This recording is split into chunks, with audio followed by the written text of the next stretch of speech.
The unseen barrier. The bell above the door jingled as Amara stepped into the jewelry store, the sound faint against the quiet hum of the place. The cool air inside felt different from the warmth of the street outside, and she could smell the subtle mix of polished wood and something faintly floral, a scent of luxury she wasn't used to. She hesitated at the threshold, taking in the display cases that seemed to shine brighter under the soft lights, each piece a tiny glimmering universe of its own. Necklaces draped like delicate waterfalls, rings sat atop plush velvet cushions, their stones reflecting the light in 1,000 different ways. Everything was too perfect, too pristine. Amara swallowed hard, feeling a tightness in her chest as she stepped further in, her feet barely making a sound against the polished marble floor.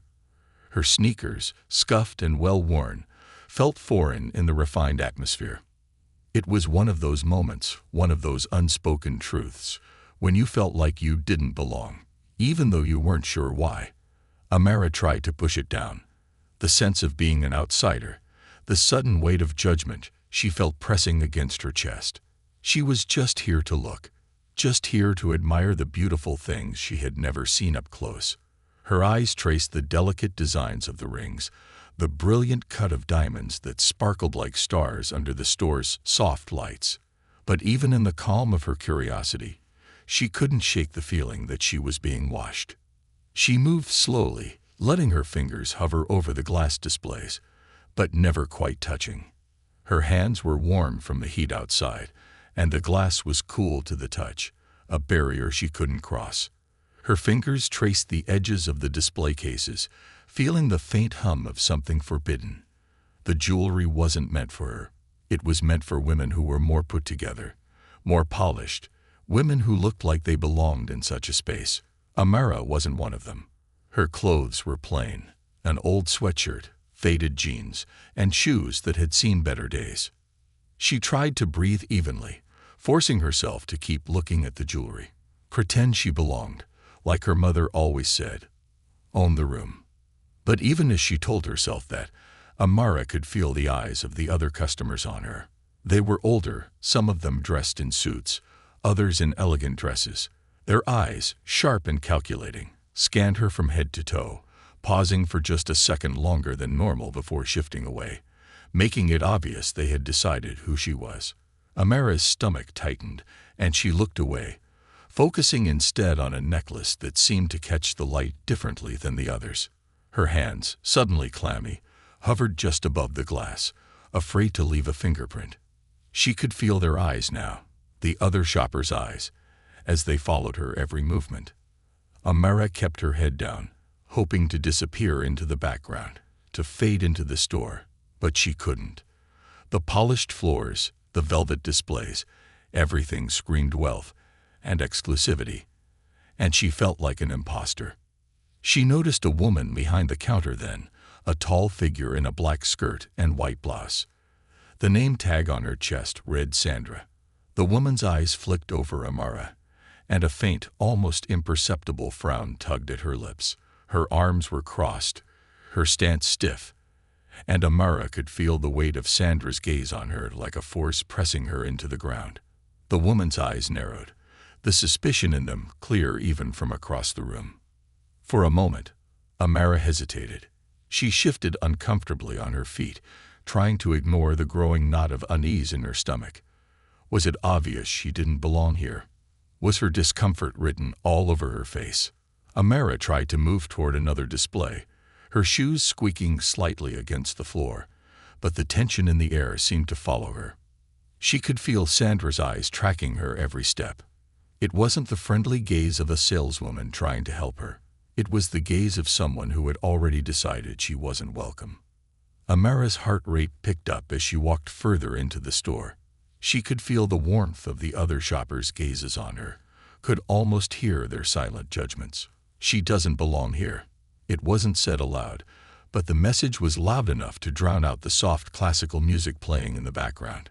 Her fingers twitched at her sides, aching to be free of the tight grip of self-consciousness. She could hear her mother's voice in her head, the one she always used when Amara felt small. "Hold your head up, sweetheart. You belong wherever you choose to be." But Amara wasn't sure she believed it right now. It wasn't that simple. Just then, Sandra moved. The woman stepped out from behind the counter, her shoes clicking sharply on the floor as she walked toward Amara. Amara's breath caught in her chest, and she stiffened, unsure of what was coming next. Sandra's voice rang out, harsh and clipped.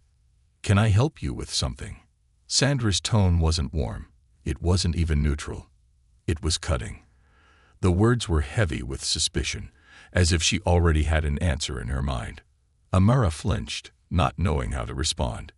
She didn't feel like she had the right to be here, and Sandra's cold reception only made her feel more isolated.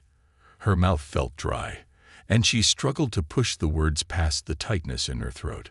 I'm just looking," she said softly, her voice betraying the fear that was beginning to tighten around her chest. Sandra didn't move. She stood there, her arms still crossed, eyes narrowing as she looked Amara up and down. The silence between them thickened, and Amara could feel the weight of the moment dragging her down. "Just looking, huh?" Sandra said, her voice dripping with doubt. "We don't usually get people just looking in a place like this."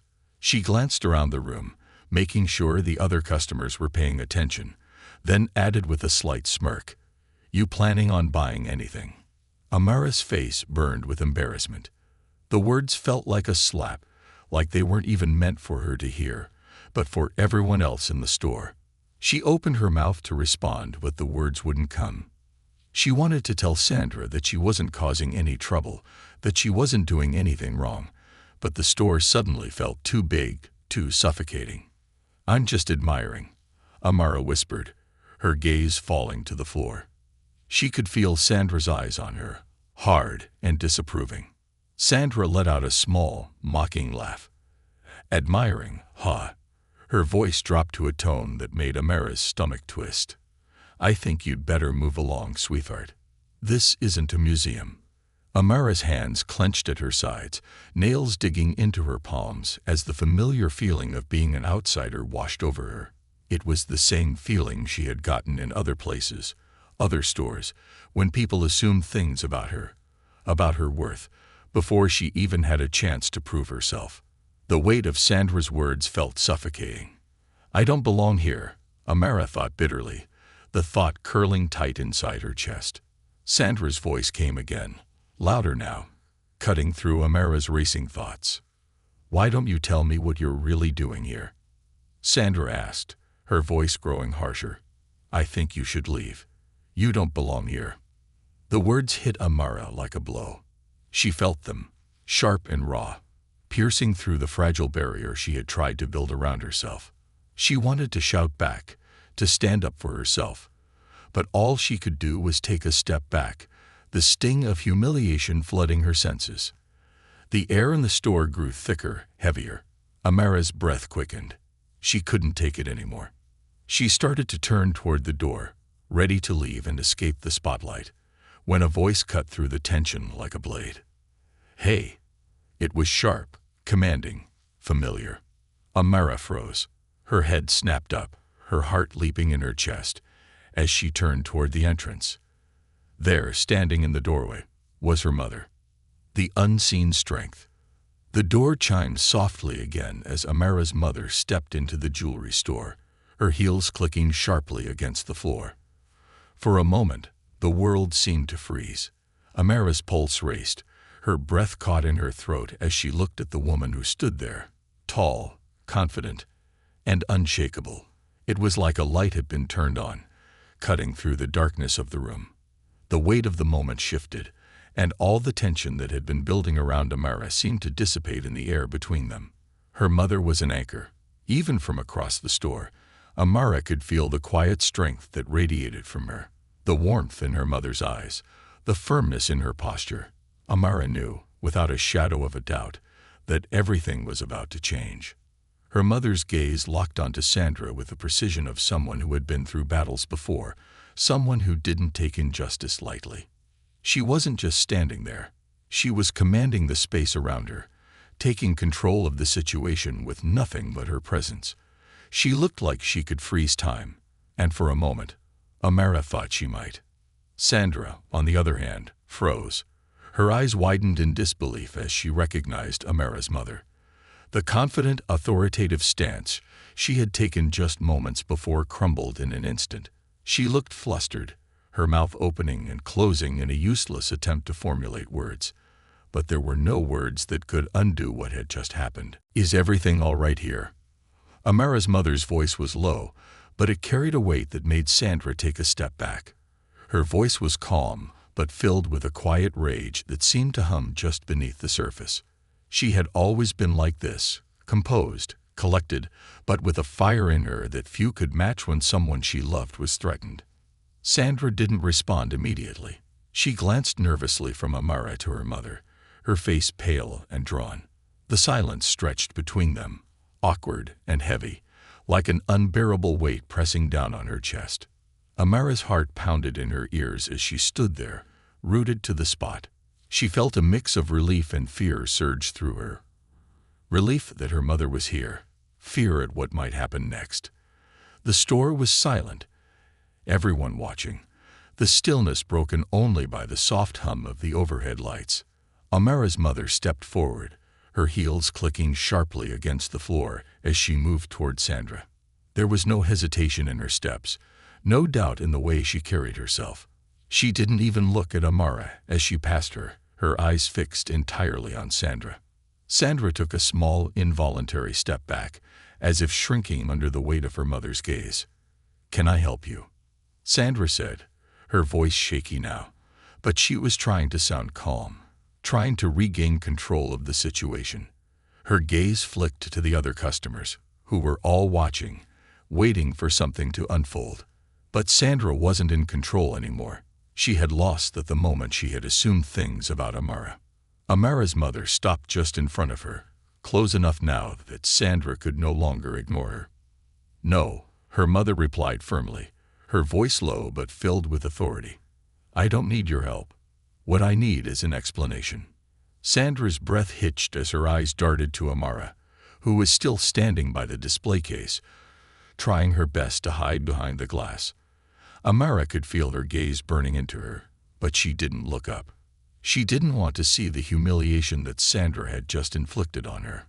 Instead, she kept her eyes on her mother, on the woman who was now standing between her and the woman who had tried to drive her out of the store. "What is going on here?" Amara's mother asked again, this time her voice cutting through the tension in the room like a knife. It was quiet, but it demanded an answer. Sandra's mouth opened, but no words came out. The other customers in the store shifted uncomfortably, but no one spoke. They didn't want to get involved. They just watched, waiting to see how things would play out. Amara's mother didn't wait for Sandra to respond. She crossed her arms over her chest and looked at the other customers, then back at Sandra. There was no fear in her eyes, no hesitation. Her gaze was steady, unwavering. "I asked you a question," she said again, the calmness of her voice in stark contrast to the storm that seemed to be building within her. Sandra blinked, her lips trembling as she searched for an explanation. "I thought she was," Sandra began, her voice weak. "I thought she was causing trouble." Her words were rushed, as if she were trying to justify something she knew was wrong but couldn't admit. Amara felt her stomach tighten. The words "causing trouble" hit her like a slap. It was the same phrase she had heard whispered behind her back in other places.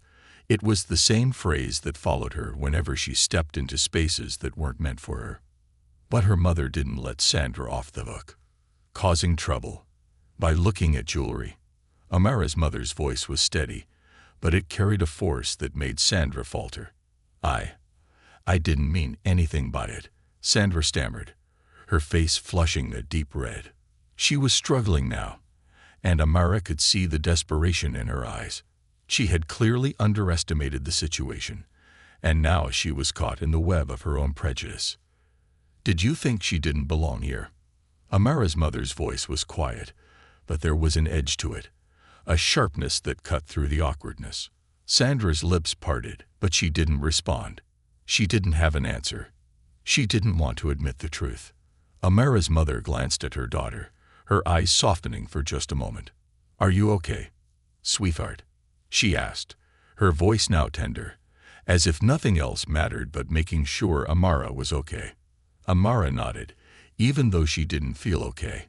Her heart was still racing, and the sting of Sandra's words was still fresh. But she managed to swallow the lump in her throat and nod again, just enough for her mother to know she was holding it together.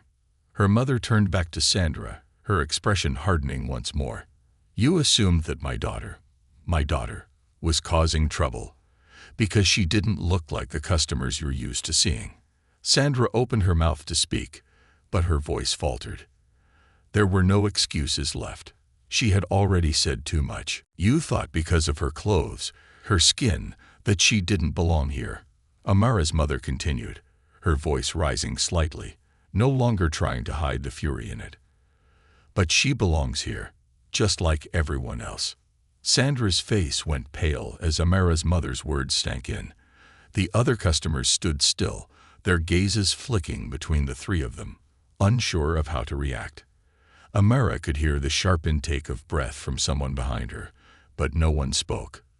"You don't get to decide who belongs where," her mother said, her voice cutting through the stillness in the store. "You don't get to decide who is worthy of respect." Amara felt a strange sense of empowerment rising within her as she watched her mother take control of the room. This was the woman who had raised her, the woman who had always told her to stand tall, to never let anyone make her feel less than what she was. And now, standing here in this store, in this moment, Amara realized how strong her mother was.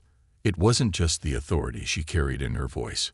It was the strength of someone who had been there before, someone who knew what it was like to fight against the world's assumptions and prejudices. Her mother turned her attention back to Sandra, her voice now calm but unwavering. "I suggest you take a step back, Sandra. I won't have you treating my daughter, or anyone, like that in my store." The words hung in the air like a promise, a declaration that this was not just about one moment or one customer. It was about standing up for what was right, for demanding respect. Sandra looked around the room, her face flushed with embarrassment. She had no more excuses, no way to twist her actions into something acceptable. Slowly, she nodded, her eyes lowering to the floor in defeat. Amara's mother didn't let the silence drag on. "Now, if you don't mind," she said, her voice softening just slightly, "we'll continue to look at the jewelry. You can finish up your shift." Sandra's gaze flickered back and forth between Amara's mother and the other customers, but no one spoke. Finally, she nodded again, turning toward the counter without a word. Her shoulders were slumped, her confidence shattered. Amara's mother turned back to her, her eyes softening as she reached for Amara's hand. "Ready to keep looking?" she asked gently, her voice full of understanding. Amara nodded, her chest still tight but now filled with something else, something she hadn't felt before. Her mother had shown her the way, and in this moment, for the first time in a long time, Amara felt like she was finally seeing it too. Breaking through the silence. The chime of the door closing behind Sandra as she retreated back to the counter seemed to reverberate in the stillness that followed. The tension in the air felt like a physical thing, lingering in every corner of the store. Amara's eyes, which had been glued to the floor moments earlier, now slowly lifted. She caught a glimpse of herself in the polished glass of a nearby display case, a reflection she didn't recognize. The girl she saw there wasn't the one who had walked in, head down and bracing for judgment. No, this girl stood taller, shoulders squared, despite the heavy weight of the moment still pressing down on her chest. She could feel her mother's presence beside her like a shield, as if nothing could harm her as long as she stood next to this powerful woman. But deep inside, there was a storm still raging, an emotional turmoil that Amara hadn't yet figured out how to tame. It was as if the walls she had built up to protect herself from the world had suddenly come crashing down, leaving her exposed, vulnerable, yet oddly empowered at the same time. Her mother, noticing the change in her, didn't rush her. There was a softness in the way she looked at Amara, an understanding that her daughter needed space to process what had just happened. So they stood there in silence for a few moments, allowing the weight of the confrontation to settle. Amara's breath was still unsteady, but the harshness of Sandra's judgment seemed to fade into the background now that her mother was here. She reached up to adjust her glasses, a nervous habit, but her fingers paused halfway. She didn't need to adjust them. She needed to find her voice. "Mom." Amara's voice cracked slightly, and she swallowed hard to steady herself. Her mother turned toward her, her eyes softer now, the protective fierceness in them replaced by something deeper, more nurturing. She stepped closer and placed a hand on Amara's shoulder, the touch both comforting and grounding. "Hey, are you okay?" her mother asked again, her voice gentle but firm, like the calm before a storm. Amara shook her head slowly, not quite sure how to answer. "I don't know, Mom. I feel like I don't belong here. Like they were right, you know. Like I'm just some girl who doesn't fit in." Her mother's expression tightened for a brief second, but it was only for a moment. Then she smiled, a soft, knowing smile that spoke of wisdom and years of experience, years of knowing exactly what her daughter was going through. "Sweetheart," she said, her voice low, "the world has a funny way of making you feel small when you start standing up for yourself. But don't let it make you doubt who you are. You belong everywhere you set foot. Don't let anyone tell you otherwise." Amara's heart fluttered in her chest.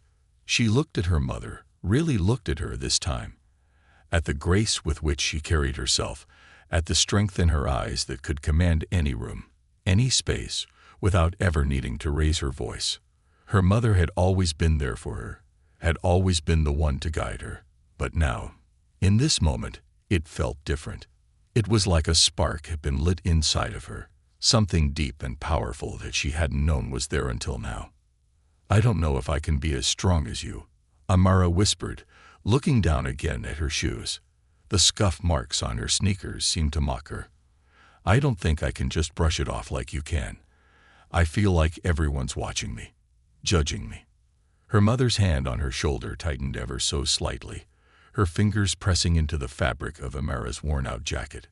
"Sweetheart," she said, her voice more intense now, "when you walk through this world, there will always be people who will try to define you, who will try to place you in boxes that make them feel more comfortable. But you can't let their labels stick. You're not what they think you are. You're Amara. And no one gets to take that from you." Amara's chest tightened again, but this time it wasn't with fear. It was with something else, something she hadn't felt in a long time. A flicker of hope, maybe, or strength. Her mother gave her a reassuring squeeze, her eyes full of quiet understanding. "You have a right to be here. You have a right to dream, to aspire, to walk into any space and claim it. Don't you ever forget that. You might not see it now, but what you just did, that's strength. You stood up for yourself. You didn't back down. And that's something you should be proud of." Amara's eyes were filled with tears now, but she didn't wipe them away. She didn't want to. There was a warmth in her chest that made her want to lean into it, to let it wash over her. For once, she didn't feel like she had to carry everything on her own.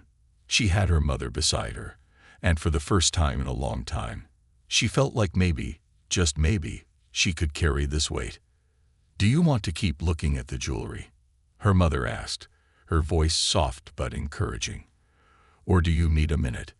Amara blinked and took a deep breath. "I don't know," she said slowly, still unsure of what she felt. "I don't even know why I came in here in the first place." Her mother's eyes softened with a knowing look. "You came in because you deserve to. Because you are allowed to look at beautiful things. You deserve beauty, just as much as anyone else." The words were like a balm to Amara's soul. She had always dreamed of walking into a store like this, a place that seemed so out of reach, so polished and perfect. But today had shown her that even the most perfect things could be marred by the judgments of others. Still, it was her choice whether to let those judgments define her. Amara looked up at the sparkling jewelry on display, their polished surfaces glinting under the store's bright lights. She had wanted to touch them, wanted to try on a necklace or a bracelet, just to see what it felt like to hold something so beautiful, so refined.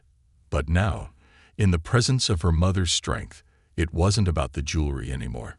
It was about the realization that she was worthy of the space she stood in.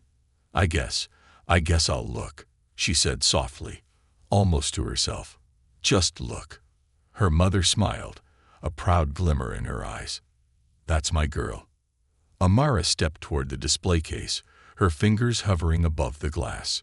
She didn't touch anything, but she studied the jewels, the way the light caught the edges of the diamonds, how the gold glimmered against the velvet background. It wasn't the things themselves that caught her attention, but the feeling they evoked. They felt like possibilities, and for the first time today, Amara allowed herself to imagine what it would be like to own something so beautiful, to walk into a room and not feel like she had to hide. But that would come later. For now, it was enough just to be here, to take her time, to breathe in the air, and to remember that no one could make her feel like she didn't belong. Her mother stood beside her, watching her closely but giving her the space she needed. Amara could feel the weight of her mother's gaze, but it didn't feel suffocating. Instead, it felt like a quiet affirmation, a reminder that she wasn't alone in this. Not anymore. "Do you want to try anything on?" her mother asked, a playful note in her voice now, as if the storm had passed, and they were just two women in a jewelry store, enjoying the simple pleasures of the moment. Amara hesitated for a moment, her eyes flicking over to the display of necklaces. She reached out, her fingers trembling slightly as she selected a delicate silver chain, a pendant shaped like a star. It wasn't extravagant, but it was beautiful in its simplicity. It was hers, if only for this moment. Her mother didn't say a word as Amara slipped the chain around her neck and adjusted the clasp. But Amara could feel the pride emanating from her mother, even without a word spoken. She was proud of her daughter, not just for standing her ground today, but for the quiet strength she had always carried, even when she didn't realize it. Amara looked at her reflection in the glass, the silver star hanging gently against her chest. She saw herself differently now. She didn't just see the girl who had walked in unsure of her place. She saw someone who could stand tall and wear her worth like the jewelry around her neck. And for the first time in a long time, Amara felt like she belonged exactly where she was. The weight of words, the silence that had filled the jewelry store in the aftermath of Sandra's retreat had not entirely dissipated. The air was still thick, charged with an energy that lingered like the aftermath of a thunderstorm. But for Amara, the worst of the storm had passed.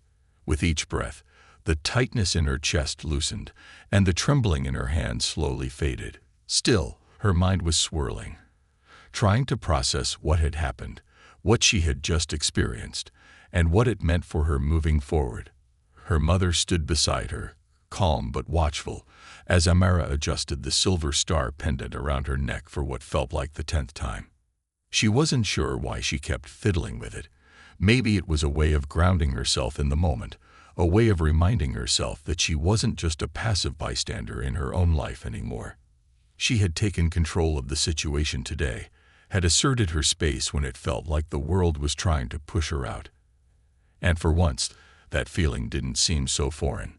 But even as she stood there, her mother's quiet support like an anchor beside her, Amara couldn't shake the weight of what had happened. The words, the judgment, those didn't fade so easily. The sting of Sandra's accusation still felt fresh, as if it had been etched into her skin. "I thought she was causing trouble," Sandra's voice echoed in Amara's mind. The words felt like they had cut through her, leaving a mark that would take time to heal. The assumption that she, simply because of her appearance, didn't belong, that she was somehow less deserving of being there. But now that the initial shock had worn off, something else had begun to take shape inside her, a quiet but undeniable fire. Who was Sandra to decide who belonged? Who was anyone to make those kinds of judgments about her, or anyone else for that matter? "Mom," Amara said softly, the words slipping out before she had fully formed them. She turned to look up at her mother, searching her face for something, reassurance, maybe, or just the validation she needed to move forward. Do you think they'll always look at me like that? Like I don't belong?" Her mother didn't answer immediately. Instead, she looked at Amara for a long moment, as if weighing the question carefully, searching for the right words. Finally, she spoke, her voice steady, but with a weight of truth that settled deep into Amara's heart. "You know, honey," she began, her gaze softening as she reached up to adjust Amara's hair. A gentle touch meant to comfort. "I wish I could say that the world won't judge you, that people won't make assumptions based on how you look or where you come from. But that wouldn't be honest. There will always be people like Sandra, people who look at you and decide that you don't belong, that you're less than. People who will look at you and make their decisions before they even know your name." She paused, taking a deep breath, before adding, "But those people don't define you. You define you." It wasn't just the confrontation that had stayed with her. It was the quiet after, the gentle pressure of her mother's hand on her shoulder, the warmth of her words that still echoed in Amara's mind. "You belong everywhere, sweetheart." Those words, though simple, had settled deep within her. They gave her a foundation she hadn't realized she was missing. But the world hadn't changed overnight. It wasn't as if everyone suddenly saw Amara for who she truly was, or that prejudice disappeared. In fact, there were moments when it felt like it was only magnified, moments when she'd walk into a room and feel those familiar, scrutinizing eyes on her. The sting of judgment was never entirely gone. But Amara was starting to understand something important. Belonging wasn't about how others saw her, it was about how she saw herself. One afternoon, Amara sat in the small, cozy cafe where she and her mother often came to relax after their workdays. It was a routine she'd grown to love, sipping hot chocolate while the world passed by, giving her a chance to think. She had her notebook open in front of her, filled with a series of thoughts and ideas that had accumulated over the past few weeks, but her mind kept wandering. She glanced up from her notes and caught sight of a group of teenagers sitting at the corner table, laughing and talking. They looked at her for a moment, their gazes lingering longer than usual. Amara didn't mind. It was nothing new. What surprised her was how different it felt now. There was no immediate rush to shrink, to turn away, to pretend she didn't notice. Instead, she held their gaze, her chin lifting just slightly. It wasn't about defiance. It was just confidence, the kind of quiet assurance her mother had spoken of. Her mother, sitting across from her, noticed the shift in Amara's demeanor immediately. She smiled, that knowing smile that made Amara feel like maybe, just maybe, she was beginning to understand the journey they had started together. "How's the writing going?" her mother asked, her tone soft, but there was an unmistakable spark in her eyes, a pride that Amara had come to treasure more than any kind of praise.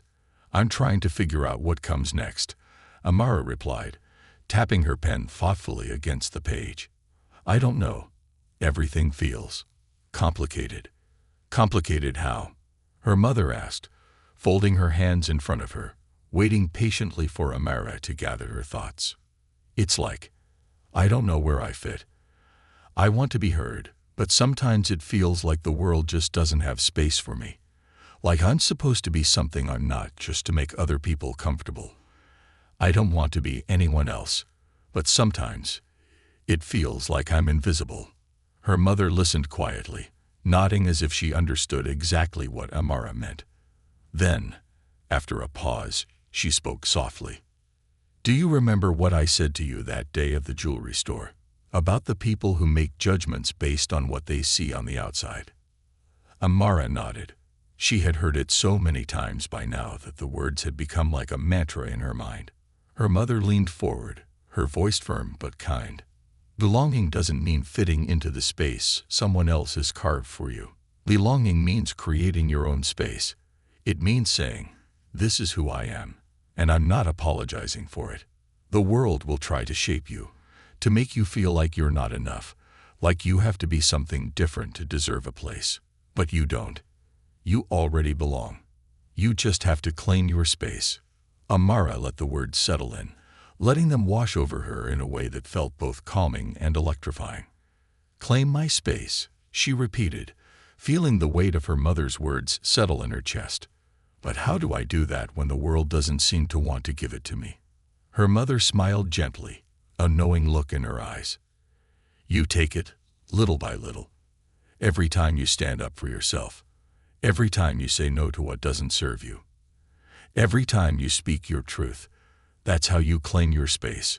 And one day, when you've claimed enough of it, the world will start to recognize it. Amara felt a strange sense of peace settling within her. Her mother's words weren't a quick fix, but they felt like the beginning of something much bigger than just this moment. It was like planting a seed, small now, but destined to grow.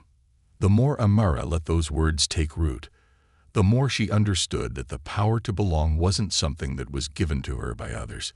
It was something she created from within. The next day, she found herself walking down the street, a spring in her step she hadn't noticed before.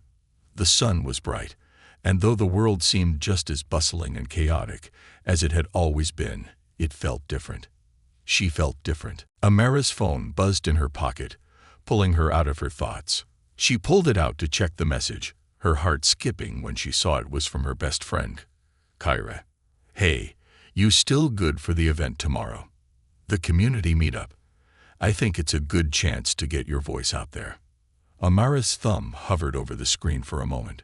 She had been hesitant about the event at first. It was an open mic gathering, where people from all walks of life came to share their stories, their art, their thoughts. Kyra had insisted that it was a perfect opportunity for Amara to use her writing and poetry to speak her truth. But Amara had hesitated. What if people didn't listen? What if she wasn't good enough? What if she didn't belong? But now, reading Kyra's message, Amara felt that small but steady flame of confidence from within her grow just a little brighter. She was tired of holding back, of wondering if she would ever be seen. It was time to make herself visible.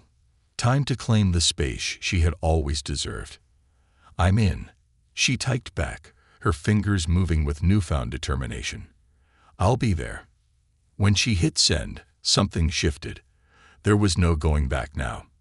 Amara didn't know exactly what would happen at the event, whether she would find her voice or falter in front of the crowd. But she knew one thing for certain. This was her moment. She was ready to stop hiding. The next evening, Amara stood in front of the small stage, her hands gripping the edges of the podium as she waited for her turn. The room was packed with strangers, faces she didn't know, people she hadn't seen before. And yet there was something familiar in the air. It wasn't just about her story. It was about all of them. People coming together to share their truths, their struggles, their joys. It was a community, a space where every voice mattered. When her name was called, Amara stepped forward. The spotlight didn't feel as intimidating as she had imagined. In fact, it felt like the light was meant to shine on her. She cleared her throat and began to speak, her voice trembling at first, but growing stronger with every word. And for the first time in a long time, Amara felt herself completely seen. Claiming the light, Amara's hands shook as she stepped up to the microphone. The soft hum of the crowd in the room seemed to fade. And for a moment, it was as if she was suspended in time. She could feel the warmth of the spotlight on her face, the weight of the eyes that were now trained on her. For a split second, doubt crept in. What if her voice wasn't enough? What if she messed up? But then she thought of her mother.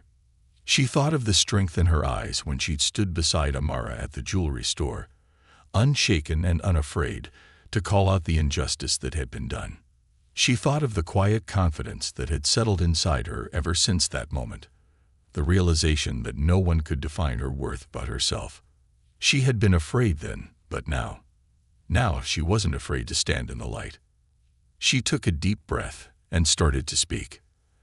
At first, I thought I didn't belong, she began, her voice steady, though her heart raced. I thought maybe I wasn't supposed to be here, in this space, with these people. Maybe I wasn't good enough. Maybe I wasn't strong enough. But I've learned something over time, something I never knew I needed to know. She paused, scanning the room. Faces looked back at her, some curious, others with understanding in their eyes. She found herself looking at a woman in the front row, nodding as Amara spoke, as if she had been waiting to hear this story. There was a familiarity there, a shared bond, and it gave her the courage to continue. I've learned that belonging doesn't happen by accident. You don't just walk into a room and expect everyone to make space for you. Sometimes you have to claim your space. You have to stand in the middle of the room and say, I'm here. I matter. And I won't apologize for taking up space. Amara's words hung in the air, her breath coming steady now, her confidence growing with each syllable. She could feel the weight of her truth, and it felt empowering. The vulnerability was still there, but it wasn't the same kind of fear she'd had before. It was the vulnerability of someone who had finally allowed themselves to be seen, not just by others, but by themselves. She glanced down at her notes, but the words there didn't matter anymore. She was speaking from her heart now, and that was where the real strength lay. I spent so much of my life thinking I had to fit into someone else's idea of who I was supposed to be. I thought I had to shrink myself to make others comfortable. But the truth is, we don't have to do that. We're not meant to hide. We're not meant to shrink down to fit in. Her voice grew louder now, the words flowing with more power than she expected. There was a clarity, a truth that she had carried for so long, but only now was she able to speak it aloud. I've been told I don't belong in certain spaces. I've been told I don't look the part, or that I'm out of place. But I've learned something, and I need you to hear this. I belong here. I belong in every room I walk into. And so do you. She paused, letting the weight of her words settle. The silence in the room felt like a cocoon wrapping around her, encouraging her to keep going. It wasn't just the sound of her voice that felt strong. It was the presence she was claiming in that moment. She wasn't just standing at a microphone. She was standing up for herself, for every person who had ever felt like they didn't belong. For too long, she continued, her voice almost a whisper now. I believed that in order to be accepted, I had to change. I had to fit the mold they built for me. But I've realized that the only way to be truly seen is to stop pretending, to stop hiding, to stop shrinking. She looked out over the audience again, her gaze landing on one face after another. Some young, some old, some from backgrounds and walks of life that seemed so different from her own. But they were all here for the same reason. They had stories to share. They had their own journeys of self-discovery, of belonging. I know I'm not the only one who's felt like this, she said. Like I'm fighting to be seen, to be heard. But we don't have to fight anymore. We don't have to hide anymore. We're here. We matter. And no one can take that away. Amara felt the truth of those words settle deep within her. She wasn't just speaking for herself anymore. She was speaking for everyone who had ever felt out of place, who had ever been told they weren't enough, or that they didn't belong. She was speaking for the parts of herself that had once felt small and invisible, and she was done hiding those parts. She let her words linger for a moment before stepping back, taking in a slow, steady breath. There was a weight lifted off her shoulders, a sense of release that she hadn't even realized she was holding on to. The applause started slowly at first, tentative, but it quickly built into a wave of support, echoing throughout the room. And in that moment, Amara knew that she had found her place, not just in this room, but in the world. She had claimed her space, she had spoken her truth, and she had belonged. The event was over, but Amara couldn't shake the feeling that she had just crossed a threshold, a line between who she had been and who she was becoming. As she stepped off the stage, Kyra was there waiting for her, a broad smile on her face, her eyes bright with pride. You did it, Kyra said, pulling her into a tight hug. You were amazing. Seriously, Amara. I knew you had it in you. Amara laughed, the tension in her chest easing as she hugged Kyra back. She had been terrified before she stepped on that stage, but now, standing in the warmth of her friend's support, she felt different. There was a lightness to her now, a sense of freedom she hadn't known she was searching for. I didn't think I could do it, Amara admitted, pulling back to look at her friend. But I guess I've been telling myself the wrong story. Kyra raised an eyebrow. What do you mean? I've always thought that I had to wait for someone to give me permission to belong, Amara said, her voice thoughtful. But now I know that I don't need anyone's permission. I already belong. I've always belonged. I just needed to realize it. Kyra smiled, her eyes softening with understanding. You're right. You've always belonged. And now the whole world gets to see it too. Amara's heart swelled at her friend's words. She didn't know what the future would hold, or where this journey would take her. But for the first time, she wasn't afraid of what was to come. She was ready to take up space, to live her truth, to belong. The night ended, but Amara's journey had only just begun. She knew the world was full of challenges and moments that would test her, but now she was prepared. She had her voice, she had her strength, and she had her place in the world. The road ahead was hers to walk, and she would walk it with pride. And as she walked out into the cool night air, the weight of the world no longer seemed as heavy. She didn't need to ask for permission to exist anymore. She was here, and she belonged. Rising above. The weeks that followed were a blur of motion for Amara. What had begun as a single step onto a stage, speaking her truth to a room full of strangers, quickly snowballed into a series of unexpected events. Each day seemed to bring new opportunities, challenges, and moments of reflection. But one thing was certain: Amara was changing. She could feel it deep inside her, a transformation happening that was both subtle and monumental.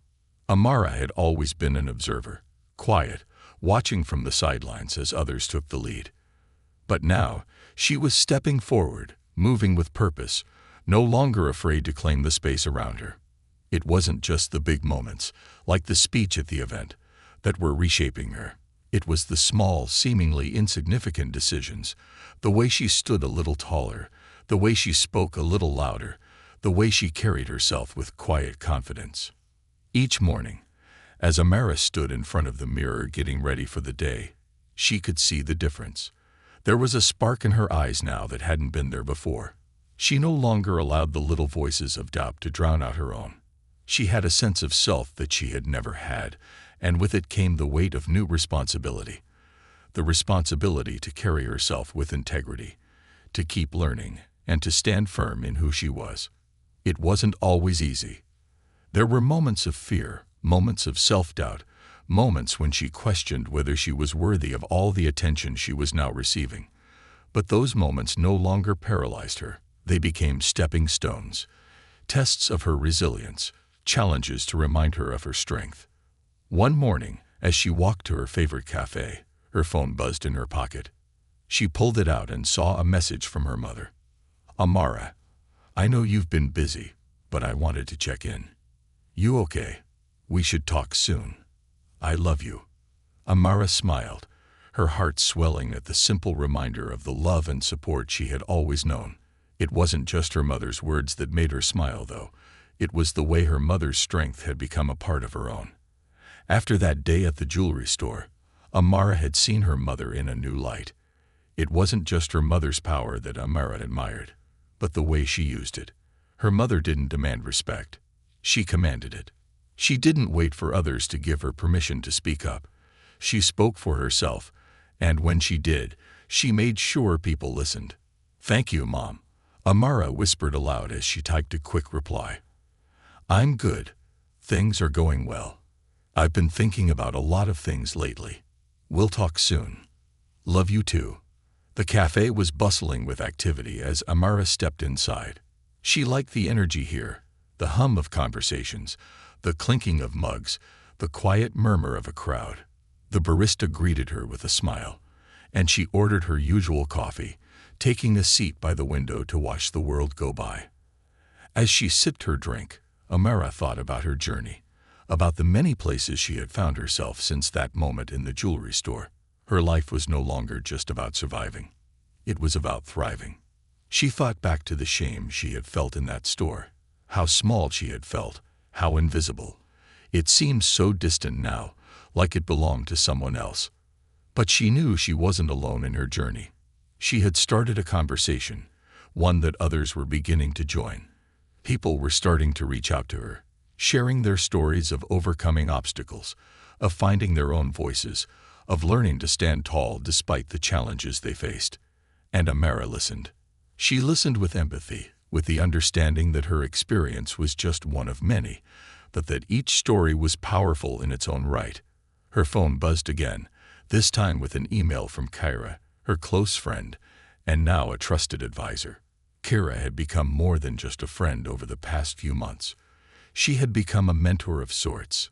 Kyra had helped her navigate the complexities of using her voice in the public sphere, teaching her how to channel her newfound confidence into something productive. The email was an invitation to speak at another event, a larger one this time, in front of a crowd of several hundred. Amara, I think you're ready. You've got a real gift, and it's time to take this to the next level. Let me know what you think. I'll be there every step of the way. You've got this, Kyra. Amara stared at the screen for a moment, her heart pounding in her chest. It felt like everything was happening so quickly. She had barely begun to process the first event, and now another one was being handed to her. But there was something inside her that told her she was ready. She wasn't the same person who had hesitated in that jewelry store, unsure of her place. She wasn't the same girl who had been afraid to speak up. She was Amara, and she was ready to take her place on whatever stage life presented to her. Her phone buzzed again, and this time it was a message from Sandra, the saleswoman from the jewelry store incident. The message was brief, but it caught Amara's attention. Amara, I've been thinking a lot about the way I treated you. I want to sincerely apologize. I realize now how wrong I was, and I want to do better. I don't expect forgiveness, but I needed to say this. Sandra. Amara's stomach flipped as she read the message. She hadn't expected an apology. In fact, she had moved past the incident, focusing on her own growth and the way it had changed her. But receiving this message from Sandra was a reminder that even the most unexpected encounters could lead to growth, for both parties. Amara wasn't sure what to do with the message, but she knew one thing. It was up to her how she responded. She put the phone down for a moment, thinking carefully. Her first instinct was to ignore it, to simply let the past stay in the past. But something inside her told her that forgiveness wasn't about Sandra. It was about her. About choosing peace.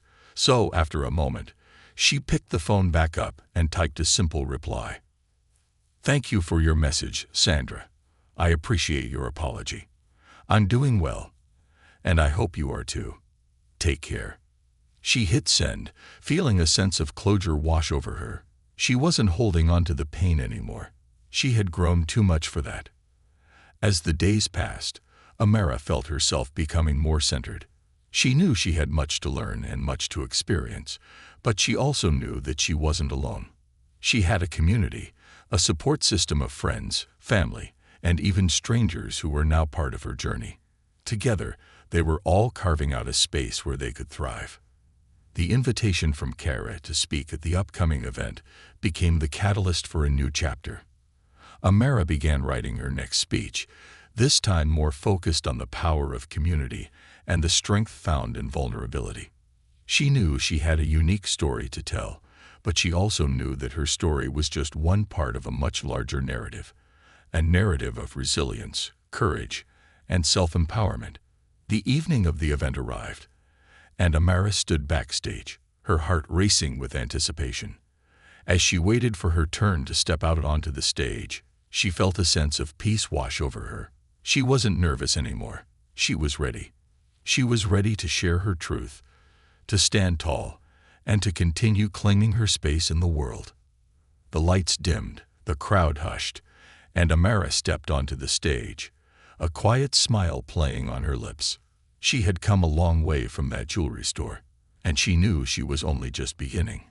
In that moment, she realized that her voice, her true, unapologetic voice, was her greatest power, and no one, not even herself, could ever silence it again. The ripple effect. The echo of applause faded into the back of Amara's mind as she stepped off the stage, her pulse still racing from the powerful words she had just spoken. The crowd had responded to her speech with a kind of enthusiasm that both humbled and thrilled her. It had been different this time. Different from the event she spoke at months ago, different from that jewelry store incident that had started it all. This time, Amara had not just shared her story. She had shared her vision for the world she wanted to create. A world where no one would ever feel out of place or unworthy of standing tall. As she made her way backstage, Kyra was already waiting for her, a wide grin on her face. "You were amazing," Kyra said, pulling her into a quick hug. "I mean, you nailed it, Amara. Your words, they were powerful. You're a natural up there." Amara smiled, still trying to catch her breath. She hadn't anticipated how emotional the speech would make her. Speaking about vulnerability, about fear, about the time she had been silenced. She could feel the weight of her own experiences as she shared them. But she also felt something new, something exhilarating. The freedom that came with no longer hiding behind the fear. "I'm just glad I made it through without tripping over my words," Amara joked, though she knew it wasn't just the words she had to get right. It was the heart behind them. Kyra raised an eyebrow. "You didn't just make it through. You inspired people tonight, Amara." That was the kind of speech that stays with people. Amara felt a warmth spread through her chest at Kyra's words. "Thank you, Kyra. I don't think I could have done it without you." Kyra laughed. "We make a great team. But, Amara," she added, her tone becoming more serious, "you need to keep pushing yourself. You've got so much more to give. This is just the beginning." Amara nodded, her mind already racing with possibilities. She had no idea where this journey would take her, but one thing was certain. She was ready for whatever came next. The next few weeks felt like a blur of activity. After the event, Amara had been approached by several organizations and individuals who wanted to collaborate with her. She had become a symbol for something larger than herself, a voice for change, a reminder that every person, regardless of their background, had a right to pursue their dreams without fear of judgment. But with each new opportunity came a new set of challenges. For the first time in her life, Amara had to confront the reality that success, true success, wasn't just about stepping into the spotlight. It was about navigating the complexities of the world that came with it. There were interviews to schedule, social media to manage, people to meet, and decisions to be made. She was no longer just Amara, the girl who had felt out of place in the jewelry store. She was Amara, a rising voice for change, someone who could inspire others to believe in themselves. One afternoon, Amara sat in a small cafe, her laptop open in front of her, as she reviewed an email from a nonprofit that had reached out to her. They wanted her to join a panel discussion on youth empowerment, a cause that was close to her heart. The email praised her recent speech and expressed excitement about the possibility of her joining the conversation. But as she read through the email, her fingers hovered over the keyboard. She felt a familiar wave of doubt. Could she really speak to an audience about empowerment when she still had so much to learn? Was she ready to take on this level of responsibility? Her phone buzzed again, a text message from her mother. "How's everything going, sweetheart? I saw your interview on TV last night. You're doing amazing. I'm so proud of you." Amara smiled as she read the message. Her mother's support was unwavering, and it always came at the right time. She quickly typed back a response. "Thanks, Mom.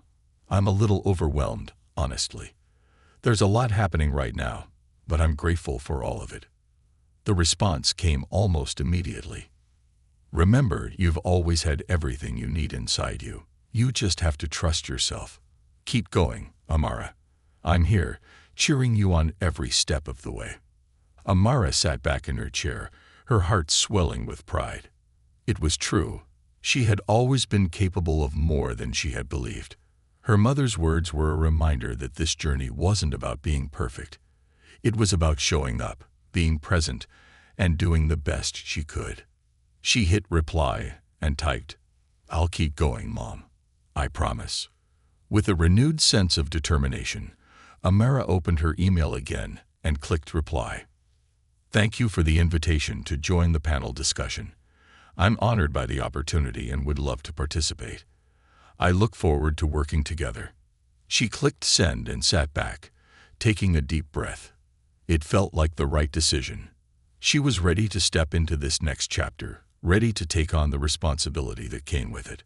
A few days later, Amara found herself sitting on a panel alongside activists, community leaders, and entrepreneurs who had made a name for themselves by empowering others. It was surreal to her. Just months ago, she had been the girl standing in the back of the room, unsure of her place. Now she was at the front, sharing her story and her vision with a group of people who were just as passionate about creating change as she was. The conversation flowed naturally. They discussed everything from education inequality to the importance of mentorship. When it was Amara's turn to speak, she felt a surge of confidence that surprised even her.